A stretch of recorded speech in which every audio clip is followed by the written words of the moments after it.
வணக்கம் நேயர்களே. நாள்தோறும் நல்ல தமிழை நானிலமெங்கும் பரப்பி வரும் மக்கள் தொலைக்காட்சி மூலமாக தமிழ் அமிழ்து என்கின்ற அரிய நிகழ்ச்சியில் உங்களை சந்திப்பதில் பெருமகிழ்ச்சி கொள்ளுகிறேன்.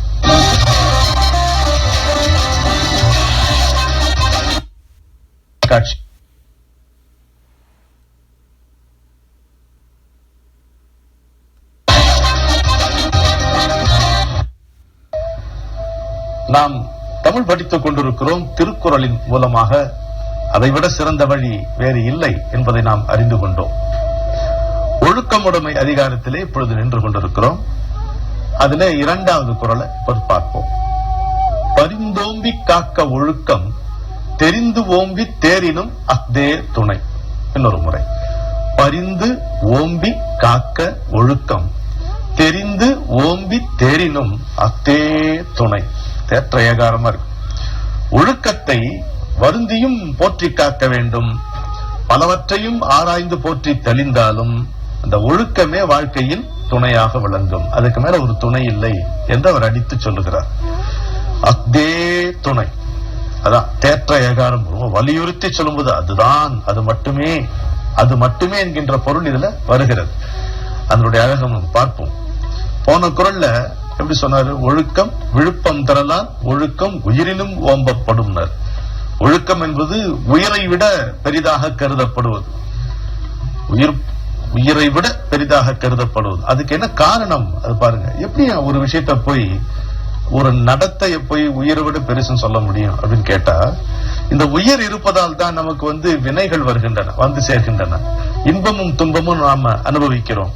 ஆனால் வள்ளுவர் குறிப்பிடுகிறார், ஒழுக்கத்தால் இன்பம் மட்டுமே வருவதால் அது உயிரை விட பெரிதாக கருதப்படும், உயிரினும் ஓம்பப்படும் என்பதற்கு ஒழுக்கத்தால் இன்பம் மட்டுமே வரும் என்கின்ற பொருள் நமக்கு கிடைத்தது.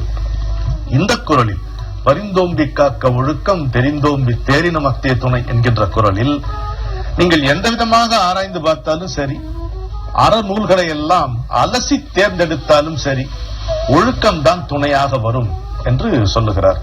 துணைனா இம்மைக்கும் துணை, மறுமைக்கும் துணை. நாட்டுல ஒருத்த நல்ல பேர் எடுக்கணும்னா படிப்பால் முடியாது, பதவியால் முடியாது, பணத்தால் முடியாது, அழகால் முடியாது, திறமைகளால் முடியாது, ஒழுக்கத்தால் முடியும். ஒருவன் ஒழுக்கமாக இருந்தால் அவனுக்கு தனி மரியாதை கிடைக்கத்தான் செய்யும், இந்த நாளிலும் கூட. அப்போ உயிரை விட பெரிதாக கருதப்படுகிறது, போற்றப்படுகிறது ஒழுக்கம் அப்படின்னும் பொழுது, உயிரை விட பெரியதுதானே உயிருக்கு துணை. ஒரு துணை நமக்கு துணை, நமக்கு பற்றுக்கோடு எதுவா இருக்க முடியும்? நம்ம விட ஒரு பங்கு பெரிதாக இருப்பதுதான், அரிதாக இருப்பதுதான் இருக்கும். அப்போ உயிரை விட பெரியதுதான் உயிருக்கு தக்க துணை. எனவே பரிந்து ஓம்பி காக்க ஒழுக்கம் என்று அழகான ஒரு குறளை படித்தோம். இப்பொழுது அதனுடைய சொல்லழகையும் இலக்கண அழகையும் தெளிவாக பார்ப்போம்.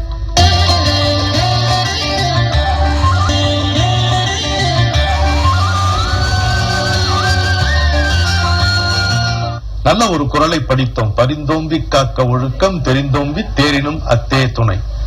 இப்பொழுது அதனுடைய சொல்லழகையும் இலக்கண செறிவையும் பருகுவோம்.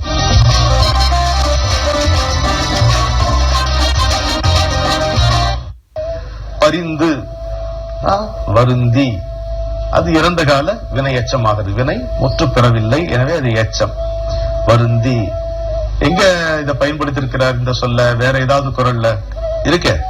பரிந்து ஓம்பி பற்றற்றேம் என்பார் விருந்து ஓம்பி வேள்வி தலைப்படாதவர்னு விருந்தோம்பல் அதிகாரத்துல சொல்லுகிறார்.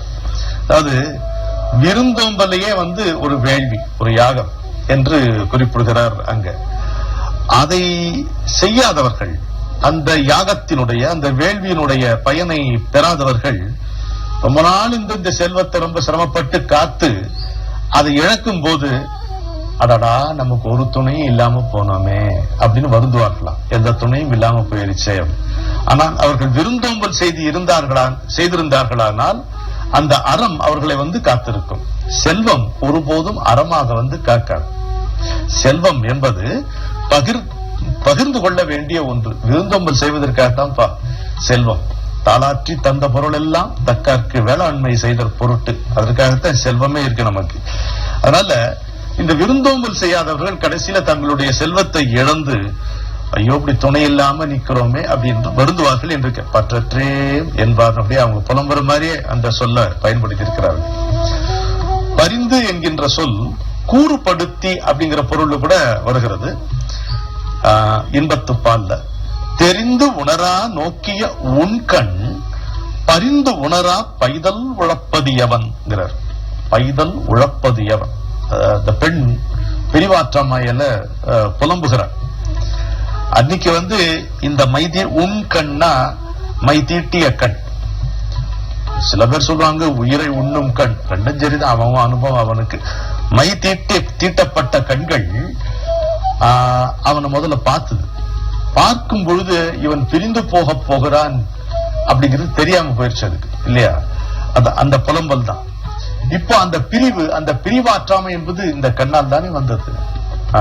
வரப்போவதை அறியாமல் அன்று அவரை எனக்கு காட்டிய என்னுடைய மை தீட்டிய கண்கள் இன்று இது நம்மால் வந்தது, நாம் தான் பொறுத்து கொள்ள வேண்டும் என்று எண்ணாமல் ஏன் துன்பப்படுகின்றன. அழகா இருக்கு பாரு இந்த காதல் கவிதை. அப்ப தெரியாம பார்த்துட்டேன், இப்போ நீ தானே தெரியாம பார்த்த, நீயே உனக்கு ஆறுதல் சொல்லிக்க என் கண்களே என்று தன்னுடைய கண்களை பார்த்த அந்த காதலி சொல்வது போல் அமைந்திருக்கிறது. பரிந்து என்கின்ற சொல் வருந்தி, கூறுபடுத்தி, இறங்கி, மனம் இறங்கின்னு சொல்றோம் இல்லையா, அந்த இறங்கி. இடையினர் அகரம். ஞானச்செல்வன் ஐயா சொல்வார், நீ சின்னரான்னு சொன்னா தவறாகும், அது முறை இல்லை. நீங்க இடையினர் அகரம் சொன்னா கூட புரிய மாட்டேங்குது. அப்ப நீங்க சொல்லியே காமிச்சு இறல வழல அந்த ரேங்க அப்படின்னு சொல்லுங்க அப்படின்னாரு. ஞானச்செல்வன் ஐயாவுக்கு வணக்கம் சொல்லி தொடர்வோம்.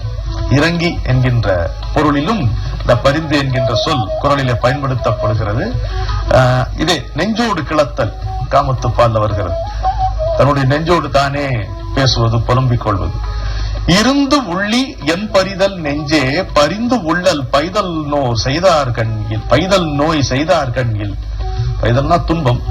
இருந்து உள்ளி என் பரிதல் நெஞ்சே பரிந்து உள்ளல் பைதல் நோய் செய்தார் கண்ணில். நெஞ்சே, நீ அவர் இருக்கிற இடத்துக்கு உன்னால போக முடியல, சரி இங்கே செத்து போயிடே, வேணாம், இந்த தொல்லை எல்லாம் போகும்ல, நினைச்சு வருந்தி இந்த பிரிவு கொடுமை தாங்காம எதுக்கு இங்கே செத்துரு, அதுவும் செய்ய மாட்டேன்.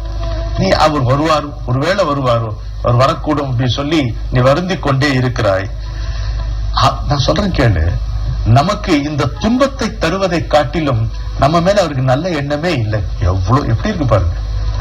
அப்படி ஒரு காதல்ல பிரிவாற்றாமையில அந்த சோகத்தை அப்படியே பிழிஞ்சு கொடுக்கிறார். 7 சொற்கள்ல கொடுக்கிறார். அவரால் தான் முடியும், வேற யாரால முடியும்? அதே நெஞ்சோடு கிளத்தல் அதிகாரத்துல மீண்டும் இந்த பரிந்து சொல் வருகிறது. பரிந்தவர் நல்கார் என்று ஏங்கி பிரிந்தவர் பின் செல்வாய். பேதை என் நெஞ்சு பைத்தியக்காரிங்கிற யாரு? பெண் தன்னுடைய நெஞ்ச பேதைங்கிற, பைத்தியம் அறிவிலி என்று தன்னுடைய நெஞ்சை திட்டுகிறார். ஏன்னா பிரிவு துன்பத்தால் வருந்தி அவர் அன்பு செய்யவில்லையே என்று ஏங்குற நீ. ஆனா இப்பவும் அவரை பின்தொடர்ந்து செல்கிறாய், நீ பைத்தியம் இல்லையான்னு கேக்குறான். அவன் தான் பிரிஞ்சு போயிட்டான். அவனுக்காக நினைத்து ஏங்கி திரும்பவும் அவங்கிட்டே போகிறேன், நீ அறிவிலிதான் என்று தன்னுடைய நெஞ்சை கண்டு தானே புலம்புவதாக அந்த பாடல் அமைந்திருக்கிறது. பாடல் தான் இது, வெறும் குரல் என்று நம்மால் சொல்ல முடியாது. பரிதல் என்றால் இந்த குரலிலே பரிந்தோம்பி காக்க ஒழுக்கம் என்கின்ற நம்முடைய இந்த குரலிலே வருந்துதல் என்ற பொருள் எடுத்துக்கொள்வோம். பரிந்து, அடுத்தது ஓம்பி. ஓம்பினா போற்றி. அது சுலபமா நீங்களே கண்டுபிடிச்சிருவீங்க, இறந்த கால வினை எச்சம். சரி, ஓம்பி, போற்றி, பேணி, காத்து, மனத்தை ஒடுக்கி, இவ்வளவு பொருள்களிலும் குரல்களிலே இந்த சொல் ஓம்பி என்கின்ற சொல் பயன்படுத்தப்பட்டிருக்கிறது. பரிந்து ஓம்பி காக்க ஒழுக்கம். ஒழுக்கம்னா என்ன பார்த்தோம்? நடத்தை, ஆச்சாரம் என்பது ஏற்கனவே பார்த்திருக்கிறோம். தெரிந்து, அடுத்த சொல் தெரிந்து. தெரிந்துன்னா என்ன? இங்க ஆராய்ந்து, தெளிந்து அப்படின்னு பொருள். ஆராய்ந்து, அறிந்து, ஆராய்ந்து, அறிந்து என்கின்ற பொருள்ல இந்த சொல் கையாளப்படுகிறது. இதுவும் கண்டுபிடிச்சிட்டீங்க, இறந்த கால வினை எச்சம். சரி, இந்த தெரிந்து என்கின்ற சொல் எப்படி பயன்படுத்தியிருக்கிறார் பாருங்க. இருமை வகை தெரிந்து ஈண்டு அறம் பூண்டார் பெருமை பிறங்கிற்று உலகு. அதாவது பெரியவங்க நீத்தார் பெருமையை சொல்றார். நீத்தார்னா பற்றை நீத்தவர்கள், அந்த அதிகாரத்துல சொல்கிற பற்றை நீத்தவர்கள். அவங்க இருமை வகை தெரிந்தவர்களா, ஆராய்ந்து அறிந்தவர்களா. என்ன இருமை? இம்மையும் மறுமையும். இம்மையும் மறுமையும்னா எப்படி? இந்த உலகத்தில் இருக்கக்கூடிய துன்பத்தையும் இதற்கு பிற்பாடு மறுமையிலே கிடைக்கக்கூடிய இன்பத்தையும் உணர்ந்தவர்கள். அதனால சரியா இருக்கணும்னா நம்ம இந்த துன்பத்திலிருந்து தப்பித்துக் கொண்டு அந்த இன்பத்தை அடைய வேண்டும் என்றால் அறவழியில் நிற்க வேண்டும். அறம் பூண்டார் அவர்களுடைய அப்படி துறந்தவர்களுடைய பெருமையால் தான் இந்த உலகம் உயர்ந்து விளங்குகிறது. எனவே அங்க தெரிந்து ஆராய்ந்து அறிந்து. பிறன்பழி கூறுவான் தன் பழி உள்ளும் திறன் தெரிந்து கூறப்படும். புறங்கூறாமை அதிகாரத்துல இருக்கிறார். கோல் சொல்றாங்கல்ல, புறங்கூறுதல்னா கோல் சொல்லுதல், அவர்களை பத்திய ஒரு அதிகாரம் வச்சிருக்கிறார். அதுல ரொம்ப எளிமையா சொல்றாருங்க, ஆனா ரொம்ப அடிச்சு சொல்றாரு. எவன் ஒருத்தன் இல்லாத போது அவனை பத்தி குறை சொல்றோமோ, யார் குறை சொல்றானோ அவனை பத்தி அவன் இல்லாத போது மத்தவங்க குறை சொல்லுவாங்கன்ற. அவ்வளவுதான். அடுத்தவன் குறையை அவன் இல்லாத போது எவன் கூறுகிறானோ அவனுடைய குறை அவன் இல்லாத போது மற்றவர்களால் பேசப்படும். முன்பு ஒருமுறை இதை கூட குறிப்பிட்டேன் நினைக்கிறேன். பாவம் என்கின்ற சொல்லையே கண்டு வெகுண்டு போவார் யாரு? சுவாமி விவேகானந்தர். ஆனால் ஒரு செயலை அவர் பாவம் என்று குறிப்பிடுகிறார். அது என்ன தெரியுமா?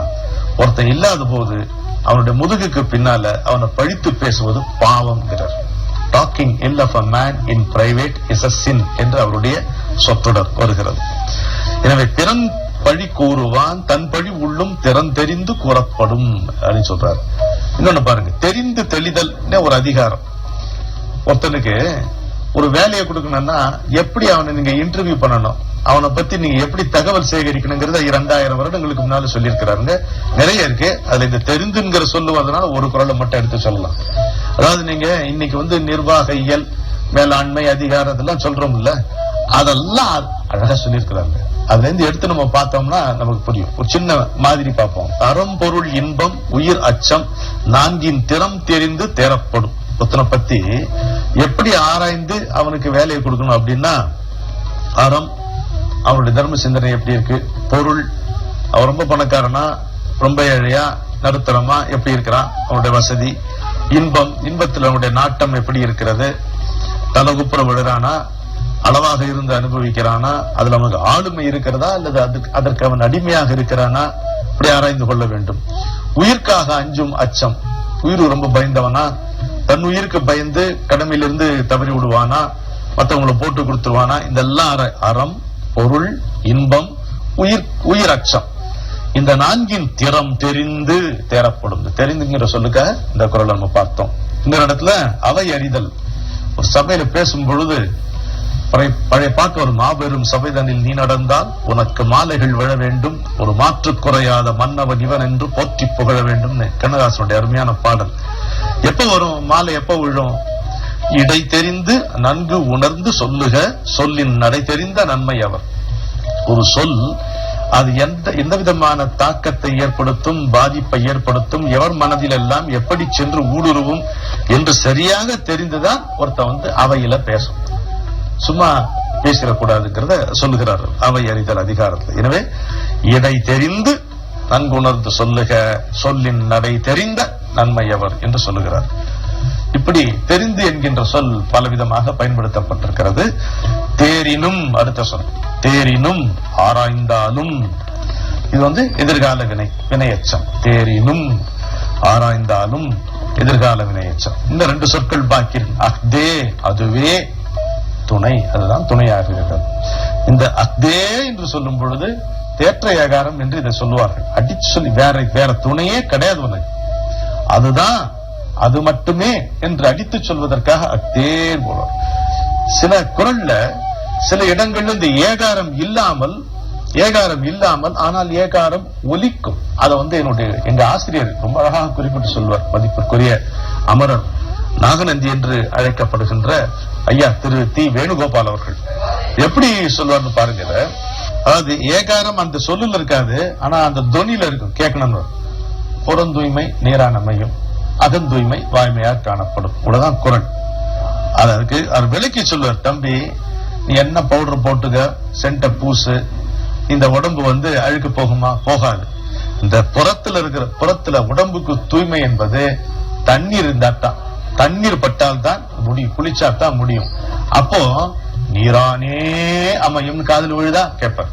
புறம் தூய்மை நீரான் அமையும் போட்டிருக்கிறார். நீரானே, நீரால் மட்டுமே தான் உடம்புக்கு தூய்மை வரும். புரியுதா? அது மாதிரி அகம் தூய்மை வாய்மையால் காணப்படும், வாய்மையால் மட்டுமே காணப்படும் என்று அவர் சொல்லி இருக்கிறார். இப்படி அழகான ஒரு குறளை படித்தோம். அதனுடைய சொல்லழகையும் இலக்கண அழகையும் பருகினோம். இப்பொழுது கொஞ்சம் தமிழ் பயில்வோம். வருகிறீர்களா?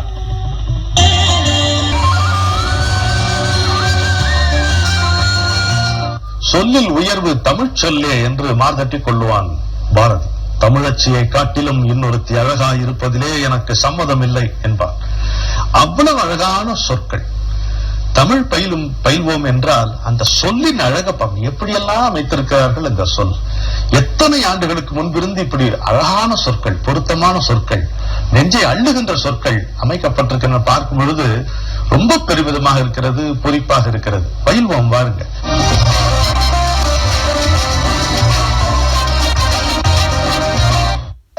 அமரர் திரு ராபி சேத்துப்பிள்ளை அவர்கள் ஒரு அரிய நூல் ஏற்றிருக்கிறார்கள். தெரியலையா உங்களுக்கு? ஊரும் பேரும்.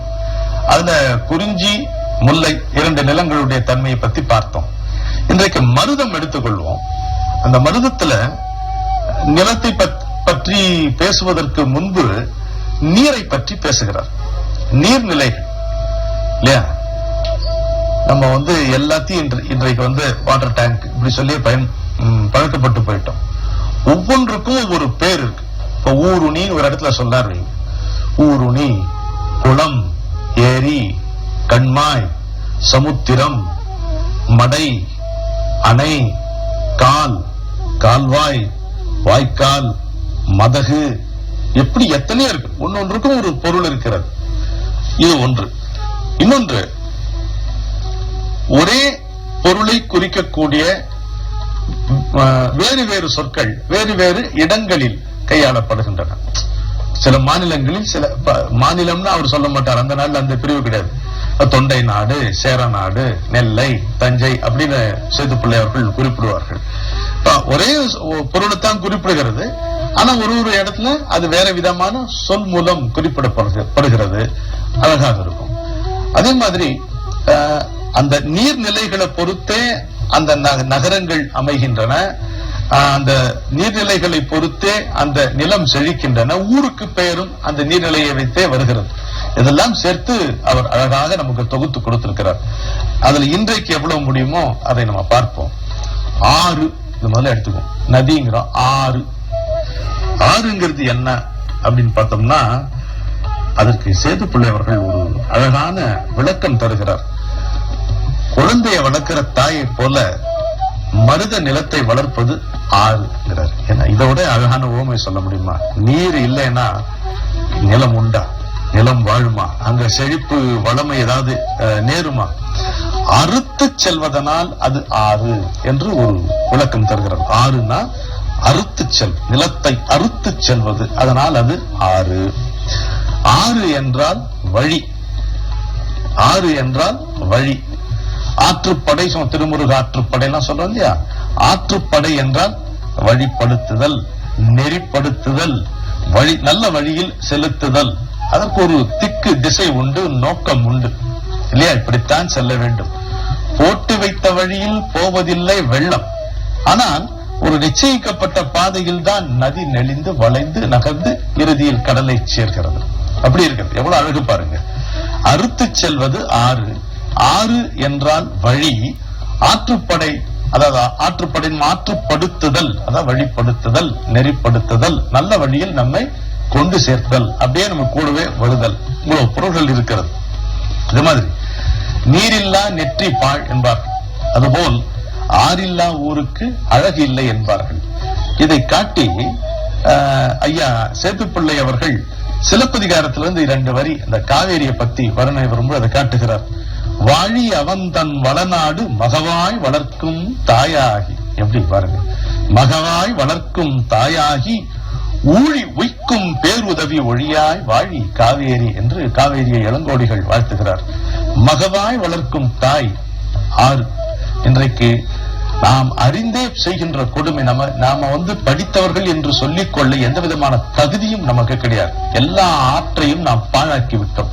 கங்கையிலிருந்து துவங்கி காவிரி வரைக்கும் எல்லா ஆறுகளையும் நாம் பாழ்படுத்தி விட்டோம். நாம் படித்த மனிதர்களே அல்ல, நாம் பண்புள்ள மனிதர்களே அல்ல. குடிமை உணர்வு, சிட்டிசன்ஷிப் என்று சொல்லுகிறாள், இந்த குடிமை உணர்வு உள்ள மனிதர்களே அல்ல. அப்படி இருந்தா இந்த மாதிரி வைத்துக் கொள்ள மாட்டோம். மேலை நாடுகளிலே நமக்கு இணையான பண்பாடு, கலாச்சாரம், பாரம்பரியம், தொன்மை இதெல்லாம் எதுவுமே இல்லாத அந்த நாடுகளிலே ஆறுகளை போற்றுகிறார்கள், ஆற்றை போற்றி வாழ்கிறார்கள். நீங்க லண்டன்ல போனீங்கன்னா அந்த தேம்ஸ் நதி கரையோரம் நின்று பார்த்தீங்கன்னா ஒரு அழுக்கு அந்த நீங்க நதியில பார்க்க முடியாது. ஒரு சாதாரணமான நதி, சின்ன ஆறு. நம்ம பெரும் பெரும் ஜீவ நதிகள் எல்லாம் பாழாக்கி விட்டுருக்கிறோம். அதற்காகத்தான் இதை எடுத்து நமக்கு இதை அவர் எப்படி சொல்றாரு இளங்கோவடிகள், மகவாய் வளர்க்கும் தாயாகி, ஒரு நிலத்தை குழந்தை போல வளர்க்கின்ற தாய் ஆறு. இன்றைக்கு கொங்கு நாட்டிலே கோவை பகுதியிலே ஏறத்தாழ தொலைந்து போன நொய்யல் ஆற்றை மீட்பதற்காக பெரும் முயற்சிகள் அங்கே மேற்கொண்டு வருகிறார்கள் சிறுதுளி என்கின்ற அமைப்பினர். சிறுதுளிதான் பெருவெள்ளம், ஊர் கூடித்தான் தேர் இழுக்க முடியும், ஒத்தையால் இழுக்க முடியாது. எல்லாரும் சேர்ந்து நம்ம மீண்டும் ஆறு என்பது எவ்வளவு பெரிய விஷயம், அது தாய்க்கு நிகர் என்பதை மனதில் கொண்டு நம்மளான முயற்சிகளை எடுக்க வேண்டும். இந்த பாழ்படுத்துகின்ற ராட்சச மனப்பான்மை உடனே கைவிட வேண்டும். காவேரி பொன்னி என்று போற்றப்படுகிறது. வைகையை சிலப்பதிகாரம் பொய்யா குலக்கொடிங்கிறது, பொய்யா குலக்கொடி என்று வைகையை போற்றுகிறது. ஆற்றங்கரையில்தான் நகரங்கள் அமைந்தன, நாகரிகங்கள் ஏற்பட்டன. உலகம் முழுக்க பாருங்க, எந்த நாட்டுல பார்த்தீங்கன்னாலும் நாகரிகம் என்பது ஆற்றங்கரையில் நிகழ்ந்ததுதான். நம்முடைய பாரத நாட்டுல எடுத்தீங்கன்னா இந்த புறத்துல வைகை, பொருணை, காவேரி, தாமிரபரணி அப்படி எப்படி இருக்கிறதோ, வடக்க கங்கை, கங்கைக்கும் முன்பு நாகரிகம் சிந்து, சிந்து நதிக்கும் முன்பு நாகரிகம் சரஸ்வதி, சரஸ்வதி நதிக்கரையில் தான் அங்க வடக்குல நமக்கு வட இந்தியாவில் நாகரிகம் ஆரம்பித்தது. பல முனிவர்கள் எல்லாம் வாழ்ந்த பகுதி. இன்றைக்கு அது அகழ்ந்தாராய்ந்து மெல்ல மெல்ல கண்டுபிடித்துக் கொண்டிருக்கிறார்கள். எனவே ஆற்றங்கரையினிலேதான் நாகரிகம் மலர்ந்தது, நகரங்கள் தோன்றின. அது மட்டுமல்ல, துறைமுகங்கள். ஒரு அந்த காலத்திலேயே ஒரு நாட்டுக்கும் இன்னொரு நாட்டுக்கும் தொடர்பு, வணிகம் மூலமாக நிகழ்ந்தது. எனவே துறைமுகங்கள் தோன்றின. நீங்க நகரங்கள் அமைந்தன, நகரங்கள், துறைமுகங்கள். உறையூர் அன்றைக்கு எவ்வளவு பெருமைக்குரிய இடமாக திகழ்ந்தது சோழ நாட்டுல உறையூர். அதே மாதிரி துறை எடுத்து பாத்தீங்கன்னா, துறைமுகம் எடுத்து புகார், காவிரி பூம்பட்டினம் ஒரு பெரிய துறைமுகமாக சோழ நாட்டுல இருந்தது. நீங்க பாண்டி நாடு எடுத்தீங்கன்னா சிறப்பான நகரம் மதுரை, அது வைகையினுடைய கருணை. வைகையினுடைய கருணை தான் மதுரை நகரம், அதனுடைய கொடை என்று நம்ம சொல்லலாம்.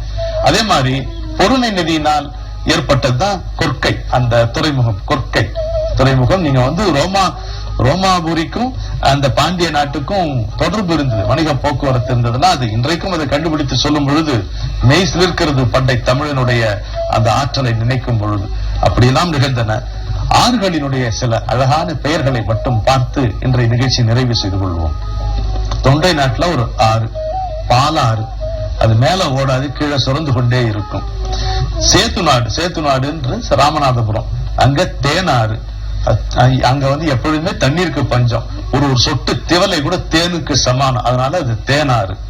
சேர நாட்டுல நெய்யாறு, அது இப்போ மலையாளத்துல அப்படி மருவி நெய்யாட்டிங்கரா, நெய்யாற்றின் கரை என்பது அந்த ஊரினுடைய பெயர். நெய்யாட்டிங்கரா ஆயிடுது. நம்ம ஆங்கிலமும் படுத்தி நெய்யாட்டிங்கரா அப்படின்னு போட்டோம். நெய்யாத்திங்கரா, நெய்யாற்றின் கரை என்பது அந்த ஊருடைய பெயர். நெல்லையில ஒரு ஆறுக்கு பேரை பாருங்க, கருணை ஆறு. இதோட ஒரு சிறப்பா ஆற்றை பத்தி சொல்ல முடியும், கருணை ஆறு. விருத்தாச்சலம் பக்கத்துல பாத்தீங்கன்னா மணிமுத்தாறு. அப்புறம் தொண்டை நாட்டுல ஒரு ஆறு, அது செய்யாறு. இப்ப திரும்ப நம்ம ஞானச்செல்வன் ஐயா வந்துருவாரு. இப்போ அதை இன்னைக்கு நம்ம என்ன சொல்றோம், செய்யார்ங்கிறோம். உடனே கோவப்பட்டு கேட்பார், யாரையா செய்யார், என்னத்தை செய்யார்னா செய்ய மாட்டாங்கன்னு அர்த்தம்.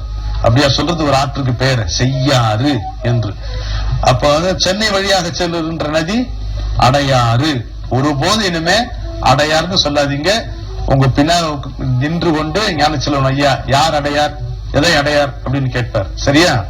அதே மாதிரி கயத்தாறு, கேள்விப்பட்டிருப்பீங்களா? கட்டபொம்மனை தூக்கிலிட்ட இடம் எல்லாம் ஞாபகம் வருகிறதுல. கயம் என்றால் ஆழமான நீர்நிலைன்னு அர்த்தம். மலையிலிருந்து தோன்றாமல் தன்னூற்றாக தோன்றுவது கயத்தாறு. அது கோதண்டராம நதி என்று கூட அதற்கு பெயர் உண்டு. ஆற்றூர் அப்படின்னா ஆற்றின் கரையில் அமைந்த ஊர். அது இப்ப ஆத்தூர் ஆயிடுச்சு. எவ்வளவு இருக்கு பாருங்க. சேலத்து பக்கத்துல ஆத்தூருக்கு பாத்தீங்களா? ஆற்றங்கரைன்னு ஒரு ஊருக்கு பேர். ஆற்று பாக்கம், ஆற்று குறிச்சி, ஆற்று குப்பம், இதெல்லாம் இந்த ஆறை வச்சு பெயர்கள் இருக்கு. சேத்துப்பிள்ளை ஐயா அவர்கள் குறிப்பிடுகிறார்கள், வெண்ணையாறு என்று இருந்ததுதான் இப்பொழுது பெண்ணையாறு என்று ஆகியதோ என்ற கேள்வியோடு இந்த பகுதியை அவர் நிறைவு செய்கிறார். நாமும் இந்த அழகான குரலை படித்தோம், பருகினோம், பயின்றோம். மேலும் சந்திப்போம். இந்த மருத நிலத்தில் அதுவும் நீர்நிலைகளை பற்றிய பல அழகான சுவாரஸ்யமான தகவல்களை நல்ல தமிழில் தெரிந்து கொள்வோம்.